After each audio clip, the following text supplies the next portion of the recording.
$500,000.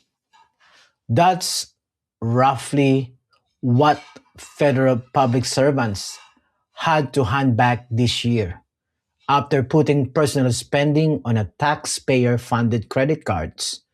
Uber Eats, orders, taxi, one transaction at defense alone worth close to $250,000 across the department. Nobody's calling this fraud. I want to be upfront about that before we go any further because it would be easy to make it sound like one.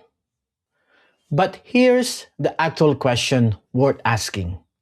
And it's not, did someone steal from the taxpayer? It's simpler than that. And honestly, a bit more useful. Is a repay it when your cut system actually controlled, or is it just a cleanup? New figures went to the Senate this week, department by department, listing every case where a federal public servant put a personal charge on a work issue credit card in the last financial year. Not hypothetical, not modeled, actual transaction, actual dollar figures table on the record. Defense topped the list. 3,276 purchase, the department itself described as contrary to defense policy, worth about 240,000 or 240,000. At least 213,672 of that has already been paid back. Next department is the DFAT, the Department of Foreign Affairs is next. 2,029 transaction, roughly 151,000. The biggest single one, over $3,000 repaid in full, according to the department. Then it's thinned out fast. The Australian Federal Police, 987 transaction, more than 42,000. Home Affairs, 477 purchase worth 28,400. And here's a details worth sitting with. 149 of those were Uber or Uber Eats, worth about 5,500. The Department of Prime Minister and Cabinet, 81 purchase, 2,400, mostly Uber again. Health, about 5,370. Employment and workplace relationship or relation is around 8,688, all repaid. Social services is 200 or 2,250. Add it up and you roughly have 480,100 across just 3 8 department and agency. That's a floor, not a ceiling, because the AFP figure is reported as more than 42,000, not an exact number. Now, who's actually saying, what about this? Finance Minister Kathy Gallagher put out a statement defending the system itself. Her words, the information presented shows that the system is working, in that inappropriate use is identified and paid back. Agency and secretaries, she says, are required to manage this at the department level. I'll say this plainly to the minister because it's a fair question and not a gotcha.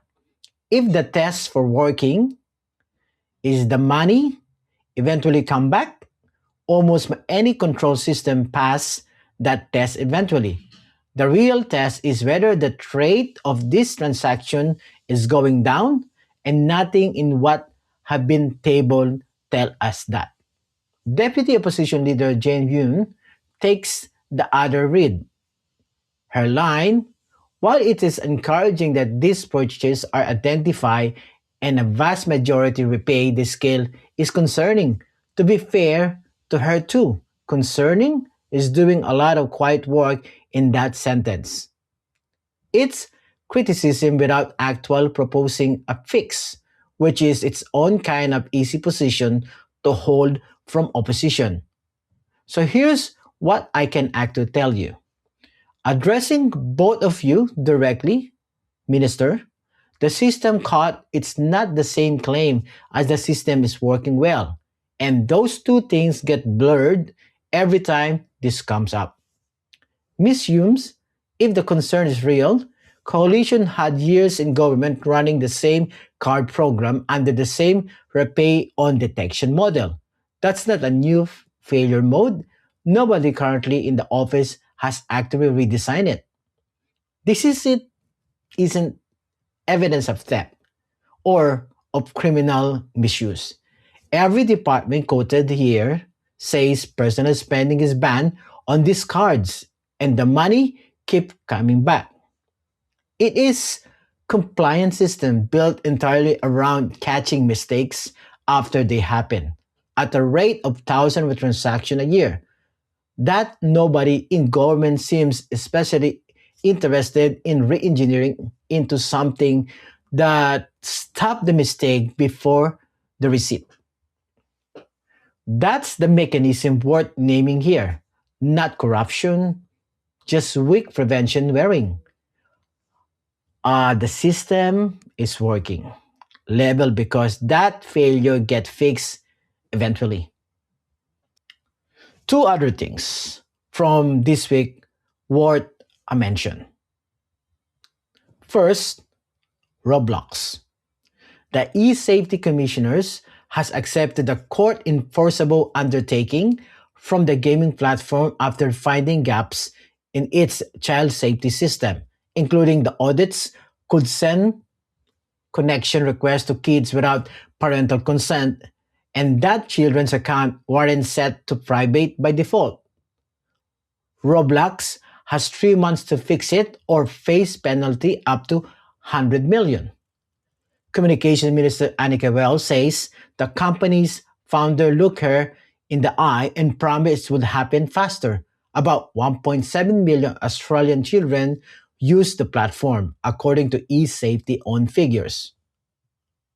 Worth watching whether 3 months is actually enough time or just enough time to get past the next news cycle.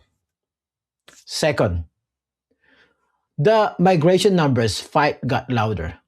Business leaders are pushing back on calls to slash Australian migration intake, and it's not a united front. E-commerce entrepreneurs Ruslan Kogan, who arrived here as a child migrant himself, argued that debate should be about which migrant come in, not how many.